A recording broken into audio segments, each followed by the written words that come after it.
જો તમને પણ પીસીઓડી કે પીસીઓએસ છે અને ઓછું ખાવા છતાં પણ વજન ઘટાડી નથી શકતા, તો પ્રોબ્લેમ તમારી મહેનતમાં નથી, પણ આ એક મોટી ભૂલમાં છે. મોટાભાગની મહિલાઓ શું કરે છે તો કે પીસીઓડીનું નામ સાંભળી અને તરત જ ક્રેશ ડાયટ ચાલુ કરી દે, કાં તો પછી કાર્ડિયો વર્કઆઉટ કરે છે, અથવા તો ભૂખ્યું રહેવાનું ચાલુ કરી દે છે.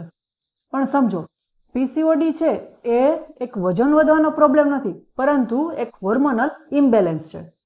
જ્યાં સુધી તમે હોર્મોન્સને બેલેન્સ નહીં કરો ને ત્યાં સુધી તમારું વજન ઘટવું છે ને એ અશક્ય છે. આનાથી બચવા માટે 3 વસ્તુઓ કરવાની છે, જેમાંનું પહેલું છે ભૂખ્યા રહેવાનું બંધ કરો અને જમવામાં ભરપૂર પ્રમાણમાં પ્રોટીન અને ફાઈબરવાળો ખોરાક ઉમેરો. બીજું છે રોજે સવારે 15 મિનિટ સુધી વેઇટ ટ્રેનિંગ કરો, જેનાથી તમારું ઇન્સ્યુલિન રેઝિસ્ટન્સ છે એ સુધરે છે. ત્રીજું છે અને મોસ્ટ ઇમ્પોર્ટન્ટ કે રોજે રાત્રે 7 થી 8 કલાકની પૂરતી ઊંઘ લો, જેને લીધે તમારું સ્ટ્રેસ હોર્મોન છે એ કંટ્રોલ થશે. પીસીઓડીને કંટ્રોલ કરવું અઘરું નથી, પરંતુ સાચી લાઇફસ્ટાઇલ છે એ જરૂરી છે.